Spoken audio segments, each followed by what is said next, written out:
নারায়ণগঞ্জ মহানগর তরুণ দলের সভাপতি দেলোয়ার হোসেন দেলু, সাধারণ সম্পাদক নারায়ণগঞ্জ মহানগর তরুণ দলের সভাপতি ও কেন্দ্রীয় নেতৃবৃন্দ, আসসালামু আলাইকুম।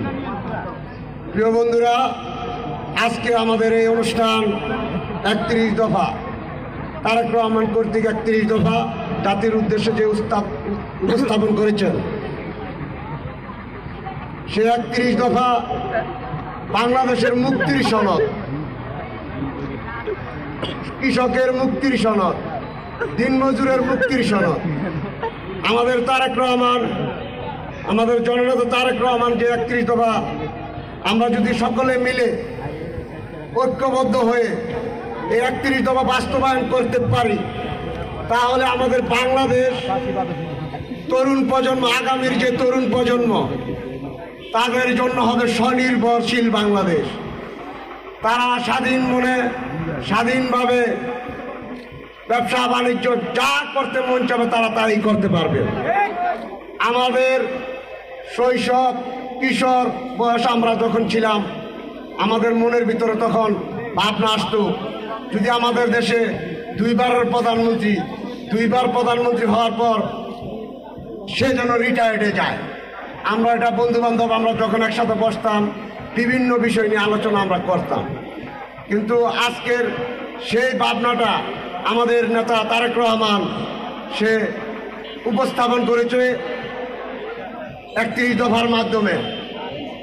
তাই আমি বলবো তরুণ প্রজন্মকে, আগামীতে আমাদের দেশে একটি কুচক্রী মহল ষড়যন্ত্রের মাধ্যমে আমাদের দেশকে বিশৃঙ্খলার মাধ্যমে ফেলে দিয়ে দেশকে একটি অকার্যকর রাষ্ট্র পরিণত করার চক্রান্ত লিপ্ত আছে।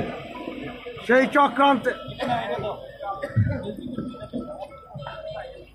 চক্রান্তে ফ্যাসিস্ট হাসিনা সরকার, ফ্যাসিস্ট হাসিনা শেখ পরিবারের শেখ হাসিনা জড়িত আছে।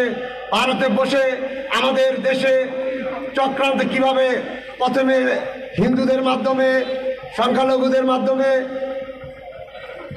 তারপরে আসলো ডাকাতির মাধ্যমে, তারা বিভিন্ন ছদ্মবেশের মাধ্যমে আমাদের দেশে একটা বিশৃঙ্খলা সৃষ্টি করে অকার্যকর রাষ্ট্র তৈরি করার ষড়যন্ত্রে লিপ্ত আছে। তাই বন্ধুরা আমার, আপনারা সজাগ থাকবেন। আগামীতে যে কান্তি লগ্ন আসতেছে, আপনারা সেই ব্যাপারে সজাগ থাকবেন, যেন আমাদের ভারতের যে র এজেন্টরা আমাদের দেশকে নিয়ে খেলা খেলছে, সেটা যেন আমরা প্রতিহত করতে পারি। 71-এর মতো, 71-এ যারা মুক্তিযোদ্ধা ছিল তারা কিন্তু এই কিশোর এবং যুবক তরুণ ছিল। আজকের এই তরুণ সমাজদেরকে আমি আহ্বান করব, আপনারা তারেক রহমানের যে নির্দেশনা সেটাকে ভালো করে পড়বেন, বুঝবেন, দেশের জন্য কাজ করবেন, দেশের প্রতি